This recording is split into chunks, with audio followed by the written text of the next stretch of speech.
How are you all, बच्चों? Hello, good evening. I welcome you to the channel Let's Crack 10 CBSE. And today we are going to discuss the CBSE Sample Paper 2021 Part 2. कल के video में बच्चों हम लोगों ने part 1 में 16 questions discuss किए थे, जिसमें मैंने आपको ये भी बताया था कि पेपर का फॉर्मेट क्या होगा, कितने मार्क्स का कौन सा क्वेश्चन होगा।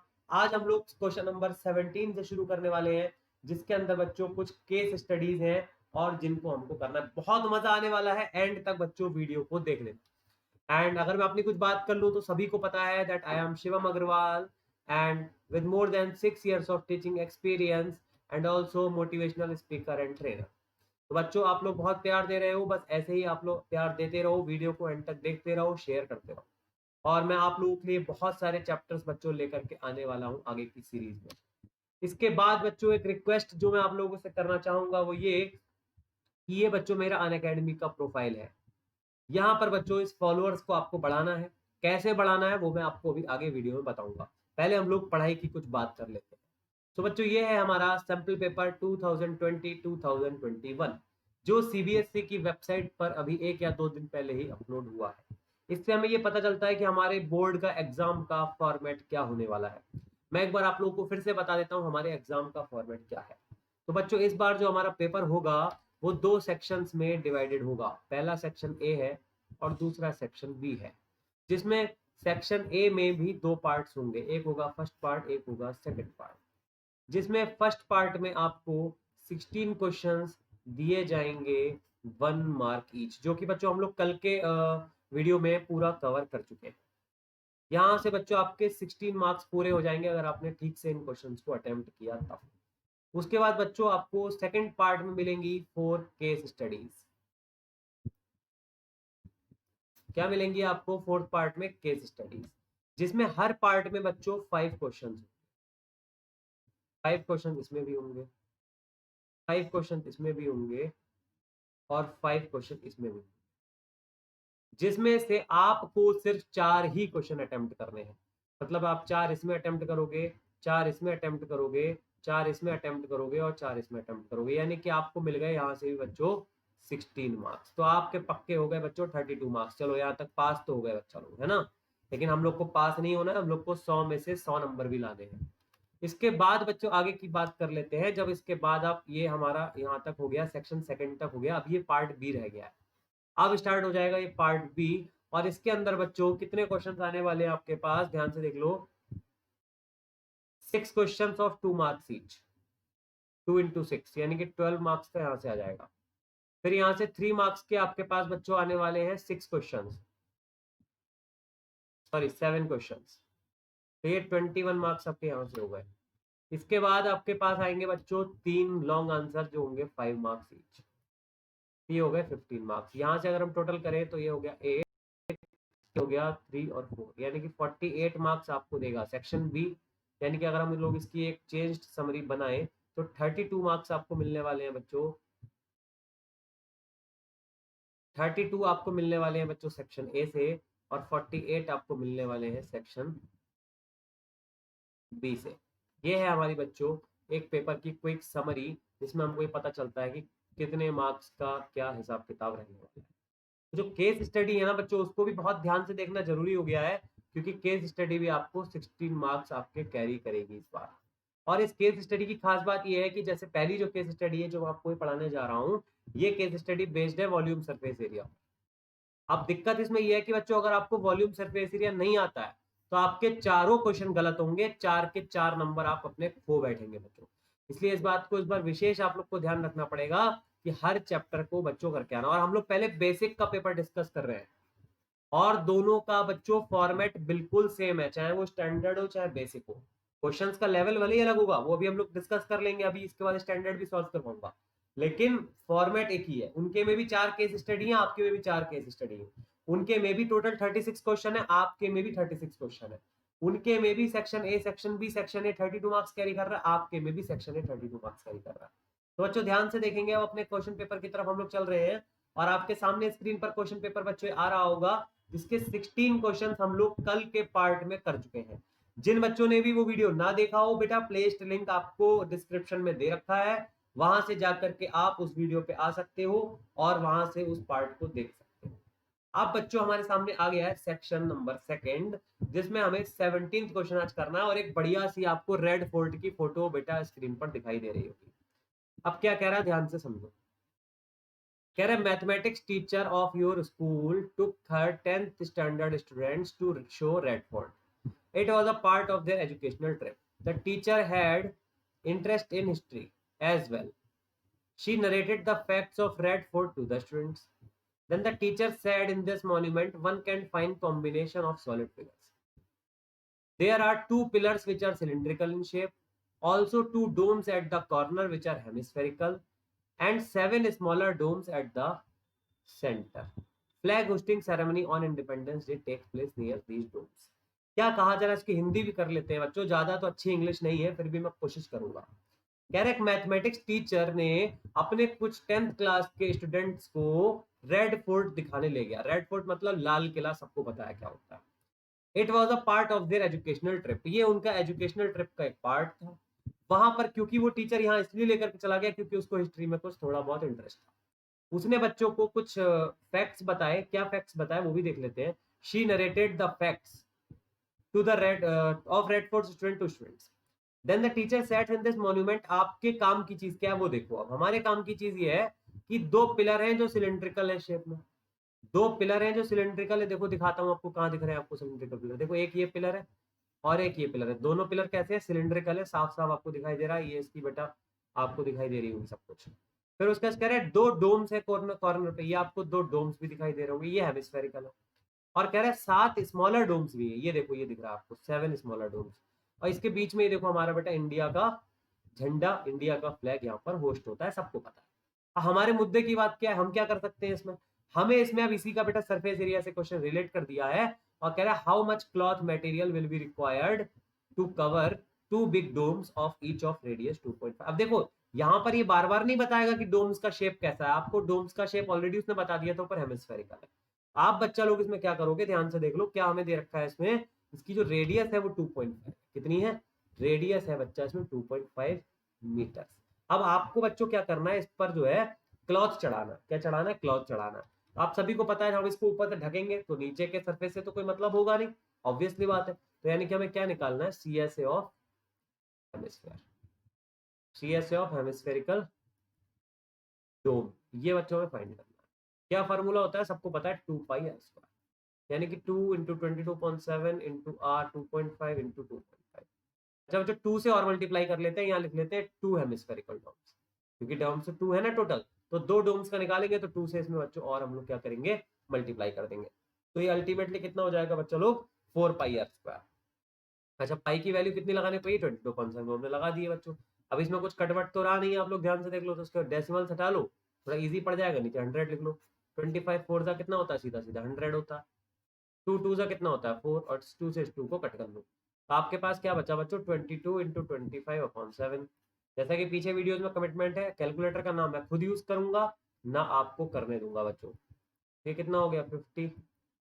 ये कितना हो गया? 50, मतलब 550/7 आ गया। ठीक है, इसको डिवाइड कर लो तो हो गया 7 7 सा 49 बच्चों। 1 इधर गया, 7 1 सा 7, 71 पॉइंट। अब इसको थोड़ा सा आप लोग बेटा अप्रॉक्स में कर लो तो आपका आंसर बच्चों यहाँ से आ जाएगा। एक बार कैलकुलेशन बच्चों दोबारा से हम लोग चेक कर लेते हैं। 2.5 मीटर आपको रेडियस दे रखा है ना, तो हमने क्या लगाया बच्चों लोग? 2 पाई आर स्क्वायर। क्या लगाया?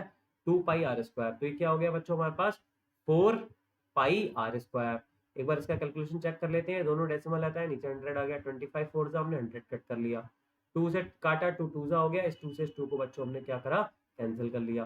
फिर हमारे पास आ गया 22 इंटू 25/7। इसके बाद बच्चों हम लोग ने क्या करा? 22 इंटू 25 किया, जो कि 550 आ गया। एक बार मैं बच्चों कैलकुलेशन चेक कर लूँ, क्योंकि कई बार कैलकुलेशन कहीं मिस्टेक हो जाए तो फिर आप लोग भी बनना परेशान हो जाओगे बच्चों। 550/7, यस। यहाँ पर डिवाइड बेटा गलत हो रहा था, ये ठीक है। यहाँ तक हमारा कैलकुलेशन बिल्कुल ठीक है। 550/7 तक बिल्कुल ठीक आया बेटा हम लोग। इसके बाद देख लो जरा, यहाँ पर थोड़ा सा चेंज करेंगे। वही मुझे लग रहा था कि यहाँ पर हल्की सी कुछ जो है जल्दीबाजी में कैलकुलेशन में मिस्टेक हो रही है बच्चों। यहाँ पर जब आप इसको डिवाइड करेंगे ना, डिवाइड देखो दोबारा से, जब ओरल किया 7 7 सा 49। तो यहाँ से क्या बचा बच्चा लोग? 1 नहीं बचा, मैंने गलती से 1 बोल दिया था। यहाँ पर क्या बचा? 6 बचा। तो 7 8 सा बच्चा लोग 78 हो गया यहाँ पर। इसका कलर बेटा एक मिनट चेंज कर लेते हैं पेन का। यस, तो ये बच्चों कितना आ जाएगा आपके पास, ध्यान से देख लीजिए, 78.57 मीटर स्क्वायर, क्योंकि एरिया बच्चा काय में आता है हम लोग का, हमेशा मीटर स्क्वायर में आता है। तो आई होप कि यहाँ तक ये क्वेश्चन सभी बच्चों को समझ में आ गया होगा। इसके बाद बच्चों सेकंड क्वेश्चन देख लेते हैं। सेकंड क्वेश्चन क्या है, कह रहा है write the formula to find the volume of cylindrical pillar.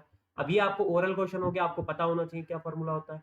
क्या फॉर्मूला होता है, पाई आर स्क्वायर एच। जिन बच्चों ने सरफेस एरिया नहीं पढ़ा है तो जब पढ़ोगे बच्चों तो आपको पता चल जाएगा, जो वॉल्यूम ऑफ सिलेंडर होता है वो होता है पाई आर स्क्वायर एच। सिलेंडर के सारे फॉर्मूले बता दे रहा हूँ या नोट कर लो। C S A of cylinder होता है 2 pi R H. T S A of cylinder होता है 2 pi R H plus R. ये तीन फॉर्मूला है बच्चों, उनको आप नोट कर लो। कल हमारा आंसर तो यहाँ से आ गया पाई आर स्क्वायर एच। फिर सेकंड थर्ड पार्ट में क्या कह रहा है, पहले इसको इरेज कर लेते हैं बच्चों, एक minute.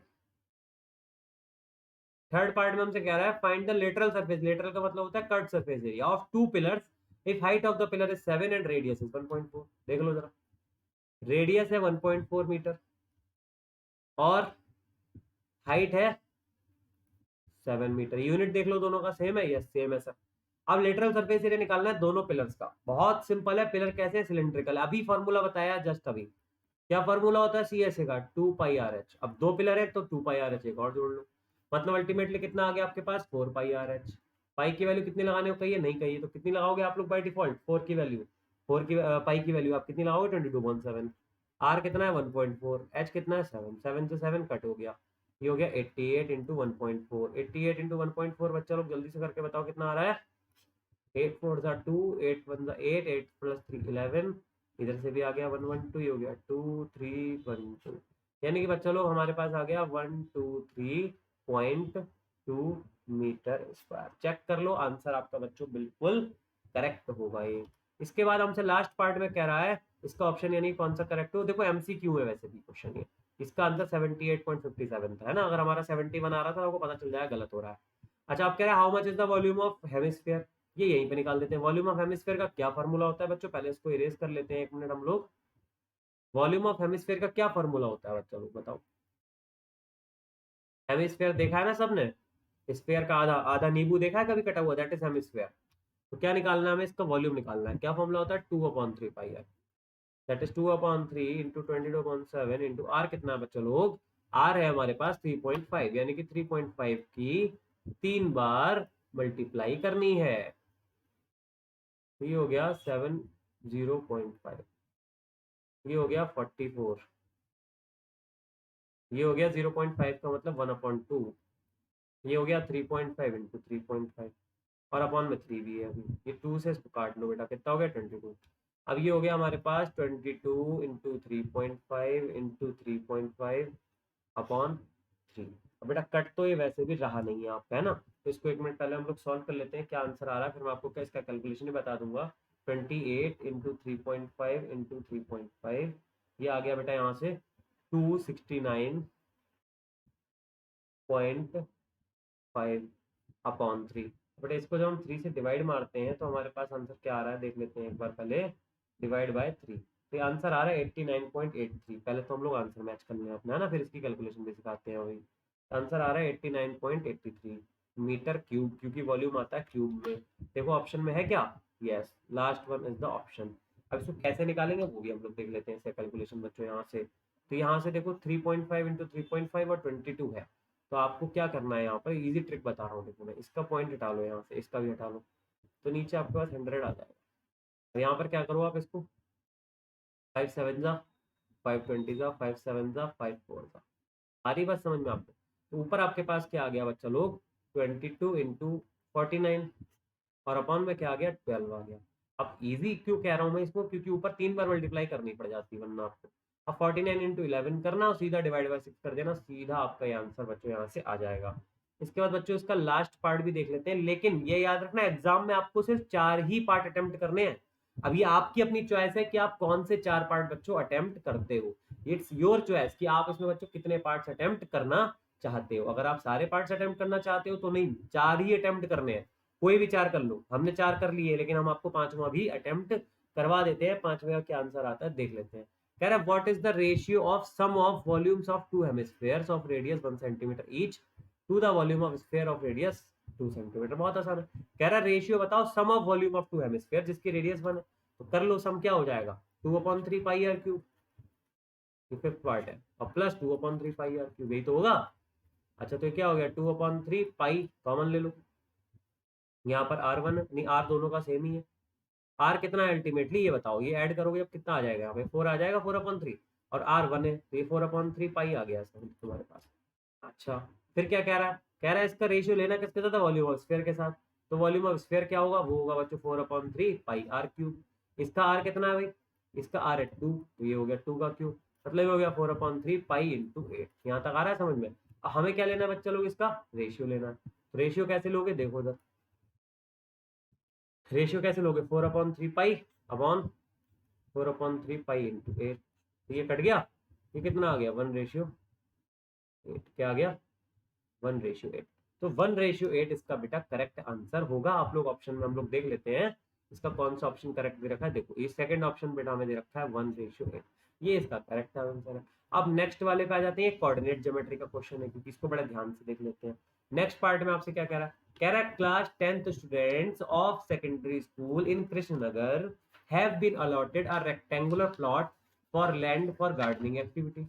Saplings of gulmohar are planted on the boundary at a distance of 1 meter from each other. There is a triangular grassy lawn in the plot as shown in the figure. The students are to sow seeds of flowering plants on the remaining area of the plot. ठीक है, considering A as a origin, यानी कि बच्चों यहाँ पर ये origin बता दिया, इसका मतलब ये हो गया इसके कोऑर्डिनेट 0,0 है। ठीक है, अब ये 1 मीटर की दूरी पे ये भी आपको बता दिया, इधर 1 2 3 लिखा ही है। अब क्या पूछ रहा है ध्यान से समझो उसका क्वेश्चन, कह रहा है considering A as the origin right the coordinates of A. तो क्या लिखोगे, अभी बताया ना आपको 0,0, क्या लिखोगे 0,0, आ गई बात समझ में। फिर कह रहा है what are the coordinates of P, P कहाँ पर है देख लेते हैं, ये है पी। कोऑर्डिनेट्स कैसे लिखते थे 9th क्लास में, देखो एक्स एक्सिस का लिखो पहले, क्या एक्स एक्सिस का 4, कॉमा वाई एक्सिस पे कितना, अभी गिन लो यहाँ से 1 2 3 4 5 6, यानी कितना आ गया 4,6। देखो ऑप्शन में है 4,6, ये ऑप्शन मिला, मिला कि नहीं मिला 4,6। बिल्कुल सिंपल क्वेश्चन है, कुछ भी आपको इसमें ज्यादा दिमाग लगाने की जरूरत नहीं है। फिर कह रहा है आर के कोऑर्डिनेट्स लिखो, आर कहाँ पर है ढूंढ लो, ये है आर। एक्स कोऑर्डिनेट कितना है 6, यानी कि आ गया 6। अब 6 वाले दो ही ऑप्शन है, या तो सी होगा या ए होगा। अच्छा एक्स एक्सिस पे तो है नहीं ये कोई आर, आर कहाँ पे ऊपर है हवा में है, तो वैसे भी ऑब्वियसली इसका आंसर क्या हो गया 6,5। बट आप वैसे गिन लो तो भी 5 ही आएगा, ये देखो 1 2 3 4 5 ये आ गया, तो देखो आर यहाँ दूर से, तो ये हो गया 6,5। ये बहुत आसान है, लेकिन आसान उन्हीं लोगों के लिए है जिनके पास कोऑर्डिनेट ज्योमेट्री के कॉन्सेप्ट्स क्लियर है। ये बात मेरी बार बार समझते चलो। अब उसके बाद क्या कह रहा है, कह रहा है write the coordinates of D. D कहाँ पर है भैया, डी तो हमें दिखाई नहीं दे रहा, दिख रहा है डी कहीं आपको, ये रहा डी, ये है भाई डी। अब ये एक्स एक्सिस पर है, इसका मतलब इसका वाई कोऑर्डिनेट 0 होगा। वाई कोऑर्डिनेट 0 होगा तो वो तो एक इसमें एक इसमें है जी, ये ओरिजिन के कोऑर्डिनेट है, तो इसका आंसर क्या हुआ 16,0। और वैसे गिनना चाहो तो गिन लो 10 तक, यहाँ दे रखा है 11 12 13 14 15 16, तो 16,0 हो गया। कोई पॉइंट अगर वाई एक्सिस पे होता है तो उसके कोऑर्डिनेट्स 0, समथिंग होते हैं, उसका एक्स कोऑर्डिनेट 0 होता है। और कोई पॉइंट अगर एक्स एक्सिस पे होता है तो उसके वाई कोऑर्डिनेट बेटा 0 होता है, ये बात आपको ध्यान रखनी है। अब कह रहा है write the coordinates of P if D is taken as the origin। P के कोऑर्डिनेट्स लिखो, लेकिन D अब की बार ओरिजिन है, ये ओरिजिन है अगर, समझ लो बात, तो यानी कि 0,0 यहाँ पर है। इस बार आपको कोऑर्डिनेट्स क्या लिखने हैं, कोऑर्डिनेट्स P लिखने हैं, ठीक है। ये आपका कोऑर्डिनेट्स ऑफ P आ गया। अब जब ये ओरिजिन है बच्चों लोग, तो इधर नेगेटिव हुआ ना, फिर यहाँ पर हमारी तरफ गिनो जरा 1 2 3 4 5 6 7 8 9 10 11 12, यानी कि माइनस का 12 आएगा पहले, तो माइनस का 12 देख लो एक ही ऑप्शन में, यानी कि ऑप्शन करेक्ट हो गया वैसे तो। माइनस का 12 कॉमा 6, यानी कि 6 ऊपर भी चलना है अभी, तो यहाँ से गिन लो बच्चों, 6 पर ही दे रखा है, इसके कोऑर्डिनेट्स क्या होगा, इसलिए माइनस का 12,6। इस तरीके से बच्चों हम इसको सॉल्व करते हैं, लेकिन वो तभी सॉल्व होगा जब हमारे पास सारे कंसेप्ट क्लियर होंगे कोऑर्डिनेट ज्योमेट्री के। इसीलिए हमें सारे चैप्टर्स के कॉन्सेप्ट्स बहुत अच्छे से करने हैं। हमें नहीं पता कौन से चैप्टर में से केस स्टडी आपके पास आ जाएगी, और जब केस स्टडी आ जाएगी तो केस स्टडी की सबसे अच्छी चीज ये होती है कि अगर आपने रटा रटाया काम सीखा होगा, किसी ऐसे मेंटोर के पास गए होगे जिसने आपको सब कुछ रटा दिया होगा, कोऑर्डिनेट ज्योमेट्री में डिस्टेंस फार्मूला रटा दिया होगा, सेक्शन फार्मूला रटा दिया होगा, तो बच्चों ये क्वेश्चन आपसे नहीं होगा। फिर ये ध्यान रखना मेरी बात, आपको बात बहुत अच्छे से समझ में आनी चाहिए। मैं बार बार हर सेशन का टॉपिक निकल करके वही आता है, चूज योर मेंटोर वाइजली। मैं ये नहीं कह रहा मुझे चूज करो, जिसको भी चूज करो बहुत समझदारी के साथ चूज करो, अपना दिमाग इस्तेमाल करो। अगर वो आपको रटाएगा, आपसे एनसीईआरटी क्वेश्चन तो हो जाएंगे रट के, उसमें डिस्टेंस फार्मूला लगाना है, सेक्शन फार्मूला लगाना है, लेकिन आपसे ये क्वेश्चन नहीं हो पाएंगे। फिर क्यों? क्योंकि आपके पास कोऑर्डिनेट ज्योमेट्री के कॉन्सेप्ट्स नहीं होंगे। मैं अपने हर वीडियो में यूट्यूब पर भी आपको बेटा जब से पढ़ाना शुरू किया है अनअकैडमी पर, हर वीडियो में आपको कॉन्सेप्ट्स बताता हूं सारे चैप्टर्स के पहले, क्योंकि कॉन्सेप्ट्स के बिना अगर करोगे तो काम आपका खराब हो जाएगा। ये बात बार बार बता रहा हूं, बार बार ये बात बताता हूं बच्चों, ध्यान रखना इस बात को कि कॉन्सेप्ट्स हमें सबसे मेन समझने हैं। जहां पर भी पढ़े उनको बोलना कि सर हमें कॉन्सेप्ट समझाओ, उसी के बाद हम केस स्टडी के क्वेश्चन कर पाएंगे। इसमें भी बच्चों 5 पार्ट थे, लेकिन आपको करने 4 ही है। हो सकता है लास्ट वाला आपको थोड़ा डिफिकल्ट लगे, तो आप केवल 4 ही पार्ट वहां पर अटेम्प्ट करना अगर पेपर में आता है तब। नेक्स्ट क्वेश्चन देख लेते हैं। 19th क्वेश्चन है, क्या कह रहा है? कह रहा राहुल, एक लड़के का नाम है भाई, Rahul is studying in 10th standard, he is making a kite to fly it on Sunday. Sunday को पतंग उड़ाते हो कि नहीं उड़ाते हो? कौन कौन उड़ाता है पतंग? अब देखो पतंग उड़ाने के दिन आने वाले हैं, लेकिन इस बार पतंग मत उड़ाने लग जाना, नहीं खुद उड़ जाओगे, फिर बोर्ड्स का एग्जाम भी देना है भैया। हर साल उड़ाते हो, इस बार मत उड़ाना पतंग, पहले ही बता रहा हूँ। बाद में काट लेना, काटने के लिए सारी जिंदगी पड़ी है, पतंगे काटते रहना। Few questions came to his mind while making the kite. Give answers to his question by looking the figure. बहुत सिंपल है, इसने काइट बनाई है, आपको इसके आंसर्स देने हैं। कोई बात नहीं, देने की कोशिश करते हैं।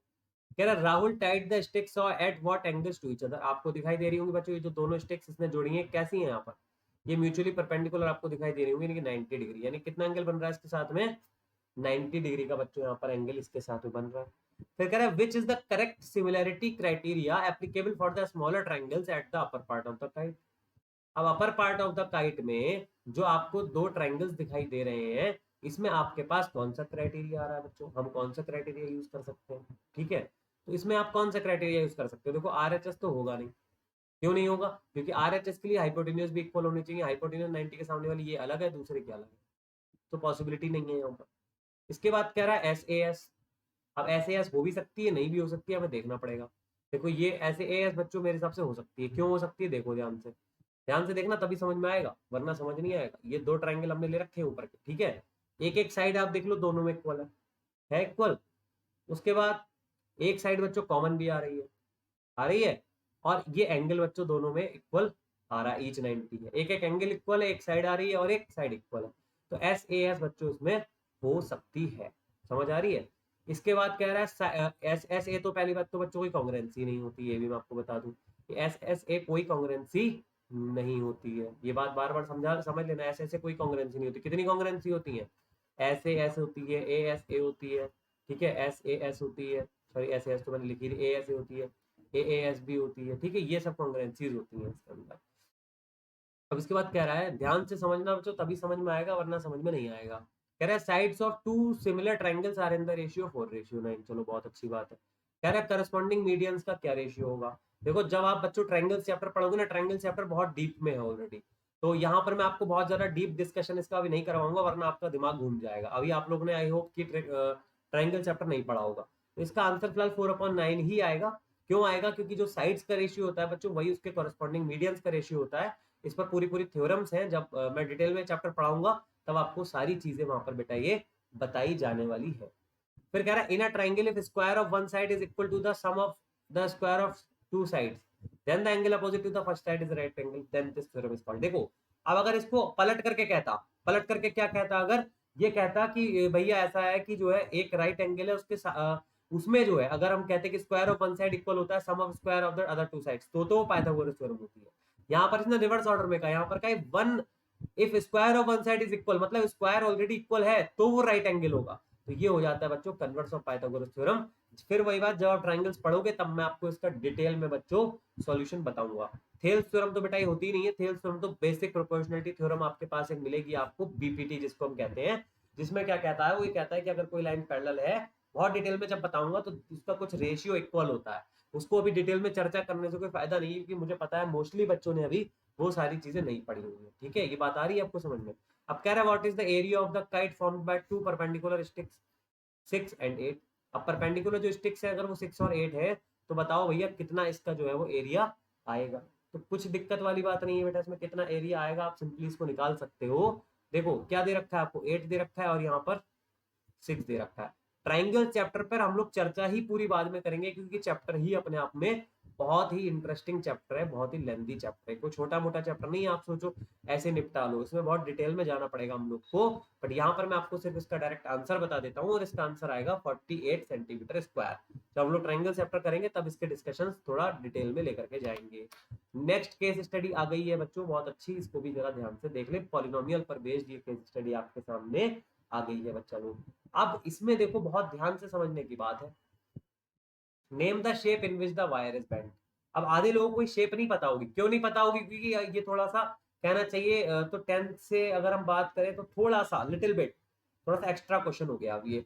हालांकि बताने वाले मैं तो अपने बच्चों को 10th में भी बताता हूँ, 9th में भी बताता हूँ, बट मुझे नहीं पता और लोग आपको ये बात बताते हैं कि नहीं। कुछ शेप्स होती हैं जो अभी 11th क्लास में हम लोग डिटेल में पढ़ते हैं। देखो ये एक पैराबोला की शेप होती है जो इसमें बनी हुई है, देख पा रहे हो आप लोग। पैराबोला ऐसा भी होता है बच्चों, उसकी कुछ इक्वेशंस होती हैं, अभी 11th में अगर पढ़ोगे, 11th में तब बताऊंगा। ये भी बेटा एक पैराबोला की शेप होती है, और ये भी एक पैराबोला की शेप होती है, समझ रहे हो, चारों पैराबोला है। फिर बेटा उसके बाद एक एक्लिप्स भी होता है वहां पर, एलिप्स, सॉरी एक्लिप्स नहीं, एलिप्स, उसकी शेप बेटा ऐसी होती है। अभी जब पढ़ोगे ना 11th में तो सब कुछ क्लियर हो जाएगा। फिलहाल यहाँ पर पूछ रहा है कौन सी शेप में वायर बेंट हुआ है, आप बता दो उसे। पैराबोला की शेप में आपका वायर जो है वो बेंट हो गया है। कह रहे कितने जीरोज होंगे इसके पास, तो बेटा मेरा पॉलिनोमियल का लेक्चर नंबर 1 देखो, सबसे इसी प्लेलिस्ट में आपको मिल जाएगा, नीचे लिंक दे रखा है पॉलिनोमियल का लेक्चर नंबर 1। उसमें मैंने बताया है the graph intersect the x axis at जितने पॉइंट्स द जीरोज आर उतने ही। आधी इंग्लिश आधी हिंदी, ध्यान से समझो। The graph intersect the x axis at 2 points, दिख रहा है, एक ये वाला और एक ये वाला। तो how many zeros it will have, it will have 2 zeros. How many zeros, 2 zeros. फिर कह रहा है इसके जीरोस बताओ होंगे क्या क्या, कुछ नहीं है, कुछ नहीं करना तुम्हें, जीरोस ही तो बताने हैं ना। देख लो एक तो -1 पे 0 हो रहा है और एक 3 पे 0 हो रहा है, यानी कि -1,3 इसका करेक्ट आंसर आ जाएगा। बहुत ही बच्चों वाली ये चीज है। अब कह रहा है इसके एक्सप्रेशन बताओ, देखो घुमा घुमा के क्वेश्चन पूछ रहा है, और इसकी खास बात मैं बार बार बता रहा हूं आपको, अगर आपका थर्ड पार्ट गलत हुआ तो फोर्थ पार्ट भी गलत होगा। ये ध्यान रखना, मेरी बात बार बार बता रहा हूं। और फोर्थ पार्ट गलत हुआ तो फिफ्थ पार्ट भी गलत होगा। इन क्वेश्चंस की स्पेशलिटी यही है, अगर एक सही हुआ तो अगले सही होने की चांस है, लेकिन अगर एक गलत हो गया तो सब एक दूसरे पर इंटर रिलेटेड है। क्योंकि अगर तुमने जीरोज ही गलत निकाले तो जीरोज जब गलत निकालोगे तो उसके बाद पॉलिनोमियल गलत निकालोगे, जब पॉलिनोमियल गलत निकालोगे तो उसकी वैल्यू -1 पे गलत निकालोगे, क्वेश्चन तुम्हारा खत्म हो जाएगा। इसलिए बता रहा हूं बच्चों, फोकस पूरा रखना इसमें। अब -1 और 3 है, पॉलिनोमियल का क्या फॉर्मूला बताया था, x² - sx + p, याद है नहीं है, याद है। x² - s कितना है तुम्हारा, s आया था, सम ऑफ जीरो, अभी तुम्हें निकालना पड़ेगा यहाँ पर। सम ऑफ जीरो कितना आ जाएगा तुम्हारा, 3 और -1 करोगे तो 2 आ जाएगा, तो यहाँ लिख दो 2x। प्रोडक्ट भी तुम्हें निकालना पड़ेगा, प्रोडक्ट आएगा -3, क्योंकि 3 × -1 करोगे तो तुम्हारा जो सही पॉलिनोमियल हुआ ना बच्चा, वो कितना हुआ, x² - 2x - 3 हुआ। अब ध्यान से समझो, अगर तुमने हल्की सी साइन की मिस्टेक कर दी ना यहाँ पर, तो बच्चों तुम्हारा क्वेश्चन खत्म है। ये ध्यान रखना, तुमने यहाँ प्लस लगा दिया तो पहला वाला ऑप्शन सही लगा दोगे, फिर अगर तुमने यहाँ -3 की जगह +3 लगा दिया, लास्ट वाला ऑप्शन सही लगा दोगे, आंसर पूरा खराब हो जाएगा। बहुत फोकस के साथ समझना। अब कह रहा है write the value of x = -1, यानी कि इसमें -1 रख के देखना है तुम्हें, तो -1 रख लो, अगले पेज पे रख लेते हैं भाई। x² - 2x - 3 हमारा पॉलिनोमियल आ चुका है। क्या रखना है भाई, -1 रख लो, तो कितना हो गया, 1 + 2 - 3, 3 - 3, ये तो आ गया 0। देखो 0 ऑप्शन में है या नहीं है, बिल्कुल है, तो ये देखो 0। मैं आपको ट्रिक्स भी बता रहा हूं कैसे आपको ये जो केस स्टडी के क्वेश्चंस हैं ये सॉल्व करने हैं। कैसे सॉल्व करने हैं, एक क्वेश्चन दूसरे क्वेश्चन के ऊपर इंटर रिलेटेड है। मैं बार बार आपको ये बात क्लियर करता चल रहा हूँ कि अगर एक गलत हुआ तो दूसरा अपने आप गलत हो जाएगा, बचा नहीं पाओगे उसको फिर। इसीलिए बहुत कंसंट्रेशन के साथ इस बार पेपर को करें, क्योंकि पेपर का लेवल और बढ़ गया है। कुछ लोगों को इजी लग सकता है, इजी है लेकिन ट्रिकी है। अगर एक कॉन्सेप्ट भूले, अब यहाँ पर तो इसने आसान पॉलिनोमियल का दिया, वहां पर क्या पता कौन से चैप्टर का दे दे आपको। मान लो कोऑर्डिनेट ज्योमेट्री का तो अभी दिया ही था, कोई भी दे सकता है, वो लीनियर इक्वेशन से भी दे सकता है क्वेश्चन आपको, रियल नंबर से भी दे सकता है, एचसीएफ एलसीएम पर बहुत अच्छे अच्छे क्वेश्चन बन जाते हैं। तो बेटा अभी भी समय है, बार बार बता रहा हूँ, प्लेलिस्ट का लिंक चेक करो और वहां से आओ सारे वीडियोस पर एक एक करके। अरिथमेटिक प्रोग्रेशन के 5 पार्ट है, पॉलिनोमियल के 5 पार्ट है, how to score 100 in mathematics, इसका भी मैंने यूट्यूब पे बना रखा हुआ है बेटा। लेट्स क्रैक 9, 10 सीबीएसई के चैनल पे सारी प्लेलिस्ट है, आप वहां जाकर के देखो, डिस्क्रिप्शन में लिंक है। कल वाला फर्स्ट पार्ट देखो, अगर अपनी पढ़ाई को अच्छा करना चाह रहे हो तो अभी भी देख लो, नहीं करना चाह रहे हो तो भगवान भरोसे सब चल ही रहा है, चलने दो, बोर्ड्स भी आ जाएगा एक दिन, मार्क्स भी आ जाएंगे। और वीडियो को शेयर करते रहो अगर वीडियो बेटा अच्छा लग रहा है, और नहीं अच्छा लग रहा है तो फिर मत करो, ना लाइक करो, ना कमेंट करो, ना शेयर करो। नहीं, कमेंट करो, कमेंट करके बताओ क्या नहीं अच्छा लग रहा है, तभी फिर अगली बार वो चीज मैं कोशिश करूंगा कि उसको इम्प्रूव करूं बेटा। तो देखो अब नेक्स्ट क्वेश्चन आ रहा है। अब यहाँ से हमारा जो है वो सेक्शन बच्चों दूसरा स्टार्ट हो रहा है। क्यों दूसरा स्टार्ट हो रहा है? ये देखो नीचे ही स्टार्ट हो गया यहाँ पर पार्ट बी, क्योंकि वहां पे हमारी तीनों केस स्टडीज बेटा फिनिश हो चुकी है। ध्यान से देख लो, देखो पहली केस स्टडी थी ये, दूसरी केस स्टडी थी, और ये तीसरी केस स्टडी थी, और ये बच्चों चौथी केस स्टडीज थी। चारों केस स्टडी हमारी पूरी हो गई हैं। हमने 20 क्वेश्चंस खत्म कर लिए हैं, लेकिन आपको एग्जाम में 16 ही क्वेश्चंस अटेम्प्ट करने हैं। अगला क्वेश्चन 21 पढ़ो क्या लिखा है। Find the coordinates of point which divides the line segment joining the points 4, -3 and 8, 5। देखो ध्यान से, इसको पहले इरेज कर लेते हैं। क्या कह रहा है? 4, 5 और सॉरी 4, 5 नहीं, 4, -3, 4, -3 एंड 8, 5। कह रहा है कोऑर्डिनेट्स बताओ उस पॉइंट के, जो इस वाले पॉइंट के आपको कोऑर्डिनेट्स निकालने। ए आपको दे रखा है, बी आपको दे रखा है, रफली रिप्रेजेंटेशन कर लिया करो बच्चों। आपसे कह रहा है इस पॉइंट के कोऑर्डिनेट्स बताओ जब ये 3:1 में इसको डिवाइड कर रहा है। यहाँ तक पहले बताओ बात समझ में आ रही है या नहीं आ रही है? अगर यहाँ तक आपको मेरी बात समझ में आ रही है तो उसके आगे की बात समझो। क्वेश्चन नंबर 21 है ये, यहाँ लिख दो। अच्छा अभी बताओ सेक्शन फॉर्मूला किस किस को पता है? अगर पता है तो कमेंट सेक्शन में बताओ सेक्शन फॉर्मूला क्या होता है। देखो सेक्शन फॉर्मूला होता है कोऑर्डिनेट्स ऑफ पी। क्या होते हैं coordinates of P? m1x2 plus m2x1 upon m1 plus m2, comma m1y2 plus m2y1 upon m1 plus m2। अभी देखो क्या करना है। m1x2 मतलब m1x2 का क्या मतलब हुआ? ध्यान से देखो, m1x2 का क्या मतलब हुआ? m1 क्या है तुम्हारा? 3 है। ये पता है ना, पता है कि ये m1 होता है, ये m2 होता है, सब कुछ बता दे रहा हूँ। ये x1 होता है, ये y1 होता है, और ये x2 होता है, ये y2 होता है। लिख लिया सब कुछ? अब देखो फटाफट, यहाँ क्या लिखोगे? 3 × 8 प्लस 1 × 4 अपॉन 3 + 1, यानी कि तुम्हारा एक्स कोऑर्डिनेट कितना आ गया? 24 + 4/3। मतलब ये हो गया तुम्हारे पास, ये तो कुछ गड़बड़ हो रहा है बच्चा लोग हमारा। 28/3 तो नहीं आएगा मेरे हिसाब से, आई होप से। क्या गड़बड़ हो रही है भाई? एम m1x2 3 × 8 कोऑर्डिनेट सही लिखे हैं बच्चों हम लोगों ने? 8, 5, 4, -3, और रेशियो है 3:1। लिखा तो सही है भाई सब कुछ। तो फिर मिस्टेक कहाँ पर हो रही है हमारी? ध्यान से देखो, 28 अपॉन, सॉरी यहाँ पर मिस्टेक हो रही है, नीचे 4 आएगा यहाँ। तो ये हो गया 24। अब सही है, वो मिस्टेक हो रही है ना, पता चल जाता है क्योंकि ऐसे आंसर बहुत रेयरली आते हैं। तो ये हो गया 28/4, यानी कि हो गया 7। ठीक है। अच्छा इधर आ जाओ m1y2। m1y2 मतलब 3 × 5 प्लस m2 मतलब 1 × y2 - 3 upon m1 plus m2 मतलब 3 + 1। कितना आ गया ये? 3 × 5 15 -3/4, यानी कि 12/4, यानी कि 3। यानी कि कोऑर्डिनेट्स कितना आ गया बच्चा लोग हमारे पास गाइस?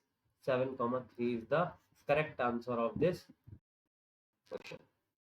7,3 बच्चों इसका करेक्ट आंसर हो गया।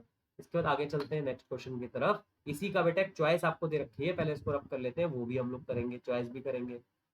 आपको नहीं करनी है एग्जाम में, बट हम लोग करेंगे। ये हमारा 21 का सेकंड पार्ट है। एक एक क्वेश्चन कराऊंगा बेटा, ध्यान से देखना। कि देखो find the relation between x and y such that the point xy is equidistant from the point 7, 1, 3, 5। xy एक पॉइंट है जो जितनी दूरी पर इस पॉइंट से उतनी दूरी पर इस वाले पॉइंट से भी है। क्या पॉइंट है वो? 7, 1 और 3, 5। समझ में आ रही बात? अगर हम इसको P ले लें, इसको A ले लें, इसको B ले लें, तो हमारा कहने का मतलब ये है कि PA और PB क्या है? आपस में बराबर है, इक्वल है। PA क्या हो जाएगा और PB क्या हो जाएगा? तो PA क्या हो जाएगा? ध्यान से देख लो। अब यहाँ पर डिस्टेंस फॉर्मूला लगेगा, x - 7 का होल स्क्वायर प्लस y - 1 का होल स्क्वायर।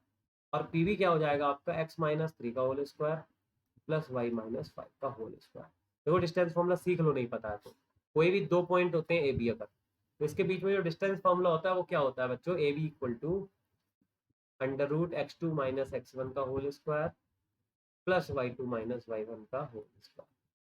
ये फॉर्मूला बच्चों यहाँ पर होता है। समझ आ रही सबको बात? ध्यान से सुनना मेरी बात। ये डिस्टेंस फॉर्मूला कहलाता है। यही फॉर्मूला बच्चों हम लोग यूज करते हैं जब भी हमें दो पॉइंट के बीच में डिस्टेंस निकालनी होती है। अभी क्या करेंगे देखो ध्यान से, इसको कर दो स्क्वायरिंग बोथ साइड्स। क्या लिख दो? Squaring both sides. फिर क्या हो जाएगा? x माइनस सेवन का whole square plus y minus one का whole square is equal to x minus three का whole square plus y minus five का होल स्क्वायर। तो ये हो गया एक्स स्क्वायर प्लस 49 माइनस का 14x प्लस का y square plus one minus का 2y is equal to x square plus 9 minus का 6x plus y square plus 25 minus का 10y। तो ये हो गया एक्स स्क्वायर से एक्स स्क्वायर कैंसिल, ये हो गया वाई स्क्वायर से वाई स्क्वायर कैंसिल, और यहाँ पर देख लो क्या आ गया हमारे पास 49 और 1 कितना हो गया बच्चों? 50 यानी कि 50 माइनस का 14x माइनस का 20y इक्वल टू इधर क्या हो गया 9 और 25 मिलकर के क्या हो गया बेटा 34 और माइनस का 6x माइनस का 10y। हमें एक्चुअली बच्चों उसमें रिलेशन ही पूछा है उसने हमसे x और y के बीच में। इस टाइप के क्वेश्चन एनसीईआरटी में भी बच्चों दे रखे हैं, इसकी डिजिट्स थोड़ी सी चेंज है बट इस टाइप के क्वेश्चन आपको एनसीईआरटी देखो। सबसे खास बात देख लो बेटा पेपर की, अभी तक डिजिट्स एनसीईआरटी की नहीं मिल रही है ज्यादा। जो लोग कहते हैं ना सर एनसीईआरटी से खाली करके चले जाएंगे काम, खाली एनसीईआरटी भी नहीं करनी है और एनसीईआरटी करनी भी है, क्योंकि जितने भी क्वेश्चन आ रहे हैं तो एनसीईआरटी भेज ही रहे हैं ना बेटा। ये भी क्वेश्चन एनसीईआरटी में है, आपकी एनसीईआरटी में दे रखा है आपको ये क्वेश्चन, लेकिन डिजिट्स शायद से कुछ चेंज है। तो ये क्या हो गया ध्यान से देख लो 50 माइनस 34 माइनस का 14x प्लस का 6x माइनस का 2y प्लस का 10y इज इक्वल टू 0। तो ये क्या हो गया बच्चों यहाँ से 16 हो गया, आई होप सो अगर मैं कैलकुलेशन ठीक कर रहा हूँ तो। ये हो गया माइनस का 8x और ये हो गया प्लस का 8y इज इक्वल टू 0। समझ आ रही है बात यहाँ तक आपको? ये हो गया बच्चा, अगर 8 से हम इसे डिवाइड कर ले तो 2 minus x plus y is equal to 0। अगर इस इक्वेशन को थोड़ा अच्छे से हम लोग लिखें, एक्स को अगर हम पॉजिटिव, वैसे तो ये इक्वेशन आ गई है लेकिन कोशिश ये रहती है कि एक्स को पॉजिटिव लिखे, तो ये हो जाएगा x minus y plus two is equal to 0। मतलब बच्चा लोग x minus y is equal to minus का 2, ये इसका रिप्रेजेंटेशन बच्चा लोग यहाँ से आपके पास आ जाएगा। समझ आ रही है बात? या फिर यहीं पे भी बच्चों इसको आप छोड़ सकते हो, यहाँ पर भी आप इसको छोड़ सकते हो, x minus y plus two is equal to 0। अगर आपको यहाँ तक बात समझ में आ रही हो बच्चों तो हम आगे की बात कर सकते हैं। इस क्वेश्चन को बच्चों यहाँ तक आप नोट कर लो। यहाँ पर बेटा 2 माइनस एक्स प्लस वाई आया ना, एक मिनट अभी अगर हम सारे साइन चेंज करेंगे बच्चा तो फिर वाई का एक्स 2 का भी तो साइन चेंज हो जाएगा ना -2। तो ये जो मैंने अभी लिखी थी वो कराऊंगा, ये आएगा बेटा करेक्ट आंसर इसका। x minus y is equal to 2 इसका बेटा करेक्ट आंसर आएगा। आप लोग देख लेना एक बार, शायद से सोल्यूशन भी सीबीएसई वालों ने इसका दिया होगा मेरे हिसाब से, ठीक है? तो सोल्यूशन में आंसर तो दिए ही होंगे, आंसर इसका चेक कर लेना। x minus y is equal to 2 बेटा इसका करेक्ट आंसर आ रहा होगा। तो बहुत ध्यान से देखो, अगर आप आंसर यहाँ पर भी दे दोगे ना तो भी गलत तब भी नहीं होगा रिलेशन आपका, रिलेशन तो ये भी माना जाएगा बट थोड़ा सा अप्रोप्रिएट रिलेशन रहता है तो हमें देखने में अच्छा लगता है बच्चों। तो ये क्वेश्चन भी हमारा सॉल्व हो गया बच्चों। अब आज के वीडियो में बच्चों हम लोग इतने ही क्वेश्चन सॉल्व करेंगे और 21 के बाद हमने दोनों पार्ट्स आज किए हैं। पार्ट 3 में बच्चों अब हम लोग करेंगे 22 से लेकर के 36 तक के क्वेश्चंस, और सभी बहुत लेंथी और बहुत ही अच्छे क्वेश्चंस हैं। मैं स्क्रीन पर आपको देखो बच्चों, सब कुछ आपको पीछे स्क्रीन पर अपनी दिखाई दे रहा होगा। इसके बाद भी पार्ट बी अभी एक आएगा, उसके अंदर भी बेटा काफी सारे अच्छे अच्छे क्वेश्चंस आपको दे रखे हैं। तो आप लोग ऐसे ही बने रहे बेटा मेरे वीडियो के साथ में और आपको सब कुछ समझ आने लगेगा। इसके बाद बच्चों मैंने जो शुरू में आपसे बात की थी ना कि अनअकैडमी का जो मेरा प्रोफाइल है उसको कैसे करना है, देखो सब्सक्रिप्शन अगर अनअकैडमी खरीदना है सबसे पहले तो कैसे खरीदना है वो समझो, और सब्सक्रिप्शन खरीद के होगा क्या पहले वो समझो। सब्सक्रिप्शन खरीदने के बाद आपको मिलेंगे डेली लाइव क्लासेस। डेली यहाँ से आपको डेली मतलब कोई ना कोई मेंटोर वहां पर ऑनलाइन होगा, आपका क्लास चल रहा होगा, आपको जिसमें एनरोल होना होगा आप उसके अंदर एनरोल हो सकते हैं। उसके बाद आपको वहां पर दूसरी बात मिल जाते हैं स्ट्रक्चर्ड कोर्स। स्ट्रक्चर्ड कोर्स का मतलब है पूरा कोर्स आपका वहां पे कवर कराया जाएगा। डेली बेटा वहां पर क्विज चलती है, डेली लाइव टेस्ट चलते हैं, तो वहां से आप मॉक टेस्ट दे करके क्विज दे करके एनालिसिस कर सकते हैं कि आपका क्या परफॉर्मेंस आ रहा है। इसके साथ ही आप अनलिमिटेड एक्सेस कर सकते हैं, मतलब ये कि आप दिन भर में 24 घंटे भी अगर अनअकैडमी के ऐप को यूज करोगे तो उसका अलग से कोई चार्ज नहीं होगा, आप 24 घंटे एक्सेस कर सकते हो बच्चों। तो मैं तो यही कहूंगा बच्चों, जब आप लोग नेटफ्लिक्स का Amazon प्राइम का सब्सक्रिप्शन खरीदते हो खाली फालतू कामों के लिए, वेब सीरीज देखने के लिए, तो बेटा मेरे हिसाब से तो अगर आप अनअकैडमी का सब्सक्रिप्शन खरीदोगे तो शायद ये आपके नंबर बढ़ा दे कुछ, शायद आपका बोर्ड का रिजल्ट कुछ ऊपर कर दे। नेटफ्लिक्स देखोगे, Amazon प्राइम देखोगे या कोई और वेब सीरीज देखोगे तो बच्चों आपको सिर्फ वेब सीरीज मिलेंगी जो आपका समय को खराब करेंगी। मेरे हिसाब से तो आप इसका सब्सक्रिप्शन लो और बेटा फायदे में आओगे। लेना कैसे है सर सब्सक्रिप्शन, तो वो भी बताता हूँ बेटा। उसके लिए आपको आना है अनअकैडमी के ऐप पर, और अनअकैडमी के लर्निंग ऐप पर आने के बाद आपको यहाँ पर अपना गोल सेलेक्ट करना है। यहाँ पर आपका गोल कुछ और भी हो सकता है, यूपीएससी भी हो सकता है, नीट भी हो सकता है, जे भी हो सकता है, बहुत सारे आपके हो सकते हैं। और उसके बाद यहाँ पर सब्सक्रिप्शन पे क्लिक करने के बाद मैं आपको रेट्स बता देता हूँ बच्चों। अगर आप 24 मंथ्स का सब्सक्रिप्शन परचेज करते हो, 24 मंथ्स का मतलब हो गया 2 ईयर्स, देख पा रहे ये है, तो इसका जो रेट है बच्चों 25,000 है वैसे। लेकिन अगर आप इसमें मेरा कोड यूज करते हो, अगर क्या आपको करना ही मेरा कोड यूज है, जो भी बच्चा सब्सक्रिप्शन खरीदेगा उसको यही कोड लगाना है, तभी उसको 10% का सीधा फायदा मिलेगा। क्या कोड है, SAGYT। कितना फायदा मिलेगा, सीधा 10% का फायदा मिल जाएगा। समझ रहे हो बात को। तो 2 सालों में अगर आप बेटा 22,000 रुपए खर्च करते हो, यानी कि 900 रुपए महीना, जो कि मैं नहीं समझता कि आप अफोर्ड नहीं कर सकते अपनी पढ़ाई के लिए। आप एक ट्यूशन में 900-800 रुपए फीस दे आते हो सिर्फ एक सब्जेक्ट की, यहाँ पर आपको काफी सस्ता बच्चों मिल रहा है। इसके साथ ही बच्चों आप हमारा टेलीग्राम का जो चैनल है ये भी सब्सक्राइब कर सकते हो। और इसको सब्सक्राइब करने से क्या होगा बच्चों, आपको हमारे जो भी लिंक्स हैं, डेली अपडेट्स हैं, सब कुछ टेलीग्राम ऐप पर आपको मिलने लगेंगे बच्चों, जिससे आपका और फायदा हो सकता है। तो बच्चों मैं तो जो आपसे रिक्वेस्ट कर सकता था मैंने कर ली है, बाकी आपकी मर्जी है, आप लीजिए या मत लीजिए, लेकिन ले लेंगे तो फायदे में रहेंगे, इतना मैं आपसे जरूर कहूंगा। और at last I want to again say you thank you बच्चों, ऑल द बेस्ट। और बेटा अच्छे से पढ़ाई करो, कोई भी दिक्कत आए अपनी क्वेरी को यहाँ पर बच्चों मुझसे पूछा करो। मैं कोशिश करता हूँ कि बेटा आपकी क्वेरी को यहाँ पर मैं आपको बता पाऊँ, क्योंकि मेरा तो बच्चों प्रयास यही है कि मैं हर बच्चे को 100 और 100 मार्क्स दिलवा पाऊँ। लेकिन बेटा वो मैं तभी दिलवा पाऊंगा जब आप लोग उसके लिए प्रयास करेंगे। आप लोग ही प्रयास नहीं करेंगे तो फिर मैं कैसे दिलवा पाऊंगा। तो मेरे वीडियोस को रेगुलर देखो, अपने दोस्तों को शेयर करो, अगर अच्छा लगे तो लाइक करो, वरना लाइक बिल्कुल मत करो, कोई जबरदस्ती नहीं है। अगर आपको पसंद आए तो ही मेरे वीडियो को लाइक करना, शेयर करना और कमेंट करके बताना कि आपको आज का वीडियो बच्चों कैसा लगा। और हाँ, अनअकैडमी का सब्सक्रिप्शन लेना बिल्कुल भी मत भूलना। सो एट लास्ट थैंक यू बच्चों, all the best, have a